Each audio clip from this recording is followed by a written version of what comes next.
রাত প্রায় ৩টে বাজে। এই প্রথম এমন কিছু ঘটছিল। রাতের নিস্তব্ধতায় আমি মাসির সাথে তাদের বাড়িতে একা ছিলাম। বাড়িতে তখন ইলেকট্রিসিটি ছিল না, শীতের মৌসুম ছিল এবং চারদিকে ভয়ানক অন্ধকার ছেয়েছিল।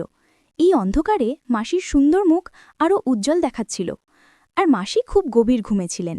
মাসিকে এভাবে শান্তিতে ঘুমাতে দেখে আমার মনে এক অদ্ভুত অনুভূতি তৈরি হলো। লোকে বলে, যখন রাত অন্ধকার হয় তখন মানুষ নিজের মনকে নিয়ন্ত্রণ করতে পারে না, আর আমার সাথেও ঠিক এমনই কিছু ঘটছিল সেই দিন। আমি প্রথমবারের মতো মাসির একাকিত্ব কাটাতে সাহায্য করি। আমার নাম সৌরভ, আমার মাসির নাম প্রীতি। প্রীতি মাসি আমার থেকে মাত্র ৭ বছরের বড় ছিলেন এবং তিনি ছিলেন অত্যন্ত সুন্দরী ও আকর্ষণীয়।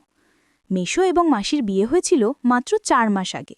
আমার মেশো প্রায়শই বাইরে থাকতেন, আর তখন থেকেই প্রীতিমাসি তাদের বাড়িতে একদম একা থাকতেন।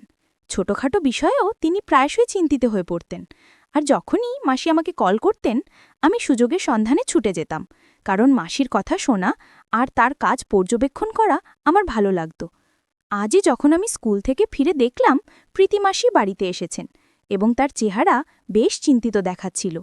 আমি মাসিকে জিজ্ঞাসা করলাম, কি হয়েছে মাসি? তখন মাসি চিন্তিত হয়ে বললেন, সকাল থেকে বাড়িতে লাইট নেই, কারণ সময় মতো বিল জমা দেওয়া হয়নি, তাই লাইনের সংযোগ কেটে দেওয়া হয়েছে। এ কথা বলতে বলতে মাসির চোখে জল চলে এলো। আমি মাসিকে জিজ্ঞাসা করলাম, আপনি লাইটের বিল জমা কেন করাননি? মাসি বললেন, সৌরভ, তুমি তো জানো যে তোমার রাহুল মেশো প্রায়শই শহরে থাকেন। আমি এখানে একদম একা থাকি, আর পুরো বাড়ি একা কিভাবে সামলাই। আমি লাইটের বিল কোথায় রেখেছি ভুলে গিয়েছি, তাই জমা দেওয়ার কথা মনে ছিল না এবং লাইন কেটে দেওয়া হয়েছে। মাসির কথা শুনে আমি তাকে সান্ত্বনা দিলাম এবং বললাম, মাসি, আপনি আমার সাথে চলুন, আমি আপনার লাইটের বিল জমা দেবার কোনো উপায় বের করে দেব, তাহলে আপনার বাড়িতে লাইটও চলে আসবে। এসব শুনে মাসি খুব খুশি হয়ে গেলেন এবং আমি ক্ষুধার্ত তৃষ্ণার্ত অবস্থায় মাসির সাথে বেরিয়ে পড়লাম। আমি কোনো না কোনোভাবে মাসির লাইটের বিল জমা করে দিলাম। এরপর ফেরার পথে মাসি আমাকে তাদের বাড়িতে নিয়ে গেলেন। রাত বেশ গভীর হয়ে যাচ্ছিল এবং চারদিকে অন্ধকার ছড়িয়ে পড়ছিল, আর তখনও লাইট আসেনি। যখন আমরা বাড়িতে ঢুকলাম তখন আমরা কিছুই দেখতে পাচ্ছিলাম না। আমি তাড়াতাড়ি আমার ফোনে ফ্ল্যাশলাইট জ্বালালাম এবং অন্ধকারে হঠাৎই আমার নজর মাসির দিকে পড়ল। তখনই আমার মনে একটি চিন্তা এলো। আমি মাসিকে বললাম, আপনি বেডরুমে গিয়ে বসুন, আমি দেখি বিদ্যুতের জন্য কোনো ব্যবস্থা করতে পারি কিনা। মাসি বললেন, সৌরভ, আমার অন্ধকারে খুব ভয় লাগে, তাই তো তোমাকে আমার সাথে নিয়ে এসেছি।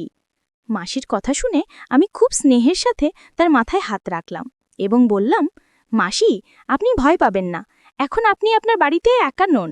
আমি মাসির হাত ধরে তাদের বিছানায় বসিয়ে দিলাম এবং তাকে বললাম, আমি কিছুক্ষণের মধ্যে ফিরে আসছি, আপনি খুব আরামে বসুন।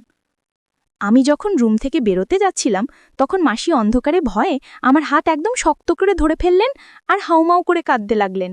আমি মাসিকে সান্ত্বনা দিলাম। কিছুক্ষণের মধ্যে মাসি গভীর ঘুমে চলে গেলেন। মাসি সাধারণত বাড়িতে শাড়ি আর হালকা ব্লাউজ পরে থাকেন আর রাতে নাইটি পরে ঘুমান, কিন্তু আজকে তিনি নাইটি পরেননি। নাইটি পরলে অনেক ভালো হতো। আজ হালকা সবুজ রঙের শাড়ি পরেছেন। শাড়িতে ঘুমন্ত মাসিকে দেখে পরীর মতো লাগছিল। তাকে দেখে আমার অদ্ভুত অনুভূতি হচ্ছিল। আমি যত দ্রুত সম্ভব আমার উদ্দেশ্য সাধন করতে চাচ্ছিলাম। যেমন কথা তেমন কাজ। এই অন্ধকার ঘরে সেদিন রাতে অনেক কাজ করেছি। মাসি গভীর ঘুমে থাকায় কিছুই টের পেলেন না। আমার জন্য বেশ সুবিধাই হয়েছিল। সকালে ঘুম ভাঙতেই আমি নিজেকে খুব ক্লান্ত অনুভব করছিলাম। দেখলাম প্রীতি মাসি উঠে গেছেন আর খুব রেগে আমার দিকে তাকিয়ে আছেন। আমি জিজ্ঞেস করলাম, কি হয়েছে মাসি? আপনি আমাকে এভাবে তীর্যক দৃষ্টিতে কেন দেখছেন? এক মুহূর্তের জন্য আমার মনে হলো মাসি কি জানতে পেরেছেন যে আমি গতরাতে কি করেছি। মাসি বললেন, অর্ধেক দিন চলে গেছে আর সৌরভ, তুমি এখনো ঘুমাচ্ছ? তাড়াতাড়ি ওঠো আর বাড়ি চলে যাও, পিসি তোমার জন্য চিন্তা করছেন। আমি মাসির হাত ধরে আমার পাশে বসালাম। মাসি বললেন, বেশি আদর দেখানোর দরকার নেই, আমি সব জানি। রাতে তুমি আমার বিছানায় কেন ঘুমিয়েছিলে? সৌরভ, তুমি আমার সাথে একদম ভালো করনি। আমার বাড়িতে আরও রুম আছে, তুমি চাইলে লবিতে ঘুমাতে পারতে। মাসির কথা শুনে আমি লজ্জায় মাথা নিচু করে ফেললাম। মনে হলো মাসি শুধু এটাকুই জানেন। আমি তার কথা উপেক্ষা করে স্নান করতে চলে গেলাম। একটু পর যখন বাড়ি ফিরলাম, মা খুব রেগে বসেছিলেন। মা বললেন, সৌরভ, তুমি এতক্ষণ কোথায় ছিলে? আজ ফিরেছ? আমি মাকে বললাম, মাসি অন্ধকারে খুব ভয় পেয়েছিলেন, তাই বাড়ি আসিনি। এখন সকালে মাসির বাড়িতে লাইট চলে এসেছে, এখন মাসির আর কষ্ট হবে না। মা বললেন, তোমার মাসির ছোট ছোট বিষয় নিয়ে টেনশন করার অভ্যেস হয়ে গেছে, এই অভ্যেস কবে ছাড়বে কে জানে। মা মাসির আচরণে খুব অভিযোগ করছিলেন, আর আমি মায়ের কথা শুনে শুধু মাথা নাড়াচ্ছিলাম। এমনি করে 3 দিন কেটে গেল, আর আমার মাসির বাড়ি যাওয়ার কোনো উপায় হচ্ছিল না। আমার মন খুব খারাপ ছিল যে কিভাবে মাসির বাড়ি যাব। 3 দিন পর যখন আমি বন্ধুদের বাড়ি থেকে ফিরছিলাম, দেখলাম মা চিকেন বানাচ্ছেন। আমি ইচ্ছে করে মায়ের সামনে বললাম, মাসি চিকেন খেতে খুব পছন্দ করেন। এ কথা শুনে তারও একটু দয়া হলো যে মাসি তো চিকেন পাননি। মা বলে উঠলেন, মাসির বাড়ি তেমন দূরে নয়, গাড়ি নিয়ে যাও, 1 মিনিটও লাগবে না, আর তোমার মাসিকে দিয়ে আসো। আমি আমার সুযোগের সন্ধানে ছিলাম, ইচ্ছে করে একটু অনিচ্ছা দেখিয়ে বললাম, ঠিক আছে মা, আমি মাসিকে চিকেন দিয়ে আসি। মা তাড়াতাড়ি টিফিন প্যাক করে দিলেন। আমার মন খুশিতে ভরে গেল। আমি মাসির বাড়ি পৌঁছলাম। মাসি রান্না করতে যাচ্ছিলেন। চিকেনের টিফিন দেখে তিনি খুব খুশি হলেন, আর আমাকেও খেতে বললেন। আমি সঙ্গে সঙ্গে তার সাথে বসে গেলাম, আর আমরা দুজনে মিলে চিকেন খেলাম। আমি তো আমার বাড়ি ফিরে যাবার কোনো চিন্তাই করছিলাম না। বেশ কিছুক্ষণ পর আমি মোবাইলে গেম খেলা শুরু করলাম। আমি ফোন করে মাকে বলেছিলাম যে প্রীতিমাসি আমাকে জোর করে তার বাড়িতে আটকে রেখেছেন, যদিও প্রীতিমাসি আমার সাথে এমন কোনো কথা বলেননি। আমি মাসিকে বললাম, আপনি দিন দিন এত চিকন হয়ে যাচ্ছেন, আপনি বেশি করে খাবার পানি খান না কেন? মাসি বললেন, রোজ জুস খাওয়ানোর মতো কেউ নেই, তাই হয়তো এরকম হচ্ছে। আমি বললাম, ঠিক আছে, এখন থেকে এই দায়িত্ব আমার। তারপর আমি আনারের জুস এনে নিজে মাসিকে দিলাম এবং তাতে এক ধরনের ওষুধ মিশিয়ে দিয়ে দিলাম। মাসি আমার দিকে তাকিয়ে বললেন, তোমার মতো ছেলে সবার হওয়া উচিত।